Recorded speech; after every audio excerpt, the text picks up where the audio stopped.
आज की सरकार की तानाशाही किसी से छुपी नहीं है। विभिन्न प्रदेशों से पता चल रहा है, कभी नामांकन का पर्चा जो है उसको खारिज कर दिया जा रहा है, कभी छल से। आज चंदौली लोकसभा की धरती पे आदरणीय वीरेंद्र सिंह, जो समाजवादी पार्टी और इंडिया गठबंधन के प्रत्याशी हैं, हमारे बीच में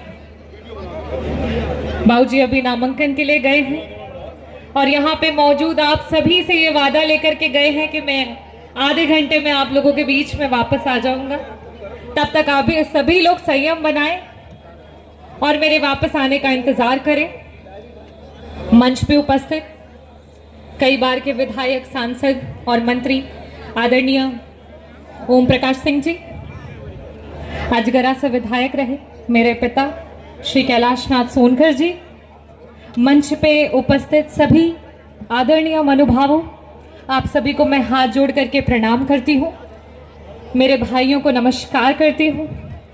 और चंदौली की धरती पे आज जो ये जन सैलाब आया है नामांकन के लिए, मेरे पिता तुल्य आप सभी का मैं चरण स्पर्श करके आशीर्वाद प्रार्थी हूँ और मेरे भाइयों को मैं नमस्कार करती हूँ। इस चंदौली की धरती पे वाकई बहुत गर्मी है, लेकिन उसके बावजूद भी जिस तरीके से, जिस ऊर्जा से, जिस ताकत से आप सब लोग यहाँ पे हैं, सुबह 10 बजे का कार्यक्रम था, 1 बज चुका है, लेकिन 1% भी आपकी ऊर्जा में कहीं से कमी नहीं दिखाई दे रही।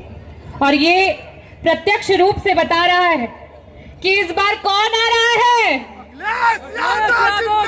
इस बार इंडिया गठबंधन की सरकार आ रही है और मैं ये बहुत विश्वास के साथ और बहुत दावे के साथ आपको ये बताना चाहती हूं कि यहां मंच पे उपस्थित मैं और आप सभी एक एक व्यक्ति, आज पूरे भारत में एक एक व्यक्ति जो अपने हक की लड़ाई को लड़ रहा है, हम सब वाकई बहुत भाग्यशाली हैं। और क्यों भाग्यशाली हैं? क्योंकि आज से 50 साल बाद, 100 साल बाद, यहां तक कि 1000 साल बाद जब ये बात होगी, युवा पीढ़ी आपस में ये बातें करेगी कि एक समय काल था, एक ऐसी परिस्थितियां थी जिस समय देश के संविधान को बचाना था, देश के लोकतंत्र को बचाना था। उस समय यही महापुरुष थे, यही महिलाएं थी, यही पिता तुल्य थे, यही युवा थे जिन्होंने आवाज उठाई और इस हुकूमत के खिलाफ लड़ाई को लड़ा और इंडिया गठबंधन को विजयी बनाया, संविधान को बचाया। ये यही युवा है, ये यही पिता तुल्य है। तो आप लोगों के नाम इतिहास के पन्नों में सुनहरे अक्षरों में दर्ज होंगे। आज की सरकार की तानाशाही किसी से छुपी नहीं है। विभिन्न प्रदेशों से पता चल रहा है, कभी नामांकन का पर्चा जो है उसको खारिज कर दिया जा रहा है, कभी छल से, कभी बल से प्रत्याशियों को बिठा दिया जा रहा है, कभी ईडी लगाई दी जा रही है, कभी सीबीआई लगाई जा रही है। 10 वर्षों में पूरे देश में आपने देखा होगा किस तरीके से इस एनडीए की सरकार ने जगह जगह पर खरीद फरोख्त करके सत्ता को किस तरीके से नचाया है। महाराष्ट्र की सरकार को इन्होंने गिराया, बिहार की सरकार को इन्होंने गिराया, बहुत अत्याचार किया। आज चाहे वो महिला हो, चाहे वो युवा हो, चाहे वो कोई भी समाज का व्यक्ति हो, चाहे वो पिछड़ा हो, चाहे दलित हो, चाहे अल्पसंख्यक हो, हर समय इनका अत्याचार जो है वो सहता चला जा रहा है, सहता चला जा रहा है। और जब कोई भी बात नहीं समझ में आती है तो ये मंचों से क्या कहते हैं? हिंदू मुस्लिम, हिंदू मुस्लिम, हिंदू मुस्लिम। और वो भी नहीं समझ में आता है तो क्या करते हैं? हमें डराते हैं, हमें बहकाते हैं, और जब वो भी नहीं समझ में आता है तो हमें खरीदने की कोशिश करते हैं। करते हैं कि नहीं करते हैं? मेरी बात से सहमत है तो हाथ उठा के बताइए कि मैं सही बोल रही हूं। करते हैं कि नहीं करते हैं? आज ये एनडीए की सरकार भारत की जनता के खिलाफ काम कर रही है। खिलाफ होते हैं तो होने दो, खिलाफ होते हैं तो होने दो। जान थोड़ी है ये सब इनका जो नाटक है सिर्फ धुआं है। तो उन्होंने कहा था ये सब धुआं है, आसमान थोड़ी है, आसमान नहीं है, ये सब धुआं है। ये बीजेपी जो दिखा रही है ये सब धुआं है, आसमान थोड़ी है। और आग लगाने की कोशिश कर रही है, कभी जाति पे, कभी धर्म पे, और उससे भी अगर ना उभर पाए तो कभी मंदिर पे, कभी मस्जिद पे। तो वो ये नहीं समझते कि लगेगी आग तो आएंगे कई घर जद में, जब लगेगी आग तो आएंगे कई घर जद में। यहां पे सिर्फ हमारा मकान थोड़ी है, यहां पे सिर्फ हमारा मकान थोड़ी है।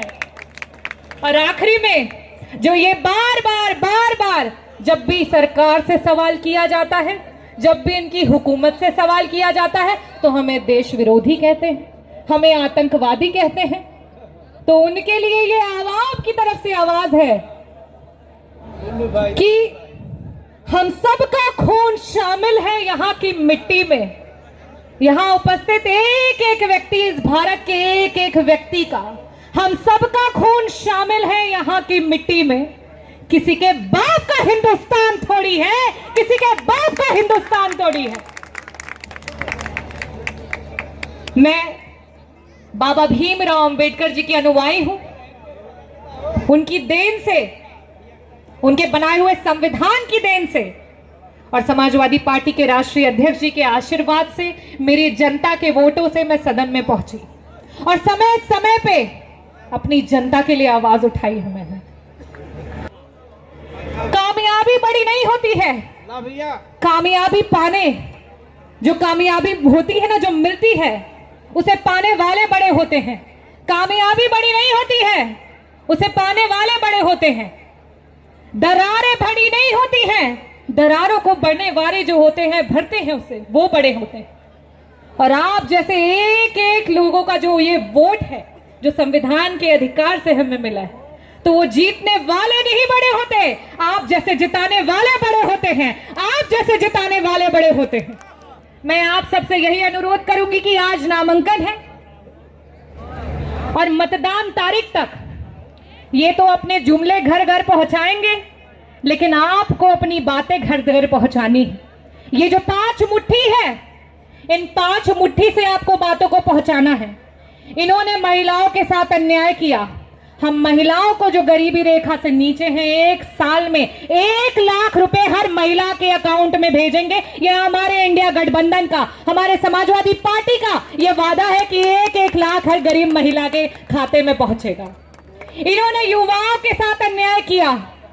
इस गठबंधन का यह वादा है कि हमारे युवा जो शिक्षित हैं, उनके खाते में 1-1 लाख रुपए सैलरी 1 साल में पहुंचेगी। ये इस गठबंधन का वादा है। हम न्याय करेंगे, अपने हकों के लिए हम लड़ेंगे। हमारे जितने भी पेपर लीक हुए सरकार में, पूरी की पूरी एनालिसिस होगी और देखा जाएगा इसके लिए कौन जिम्मेदार है, और आगे हमारे युवाओं का हक ना हनन हो, इसके लिए ये सरकार लड़ाई लड़ेगी। तीसरी लड़ाई हमारे किसानों के लिए है। इन्होंने क्या किया? काले कानून ले आए।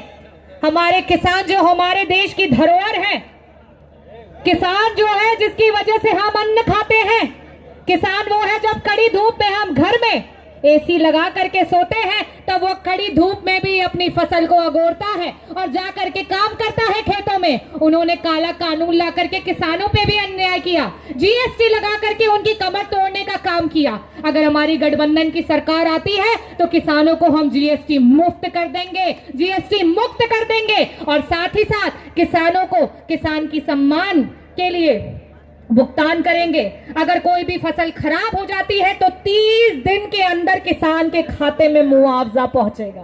अगर किसी भी किसान को, आज अगर बात हो रही है एमएसपी की, जगह जगह पर लड़ाइयां चल रही हैं, इकलौती सरकार और गठबंधन है जो ये बात कर रहा है कि हम एमएसपी के लिए किसानों से बात करके जो उनके हक के लिए सही होगा, जिसपे वो सहमति दर्ज करेंगे, वो एमएसपी का कानून लेकर के आएंगे और अपने किसानों का मान और सम्मान बनाएंगे। तो ये बातें आपको करनी है। श्रमिकों की बात करती हूं जिसके साथ इस सरकार ने अन्याय किया। आज मनरेगा के नाम पे हमारा श्रमिक खट रहा है। हमारे यहाँ संविदा पे नौकरियां हो गई हैं, कहीं भी सरकारी नौकरियां नहीं बची हैं। यहां तक कि एक पढ़ा लिखा एजुकेटेड ग्रेजुएट पोस्ट ग्रेजुएट भी 2000 4000 की नौकरी पे काम करने को मजबूर हो गया है। इंडिया गठबंधन का ये वादा है कि अगर हमारी सरकार जीतती है तो मनरेगा में 400 से ऊपर का पेमेंट जो है हमारे श्रमिकों को किया जाएगा और साथ ही साथ 30 लाख नौकरी देने का वादा हमारी सरकार करती है।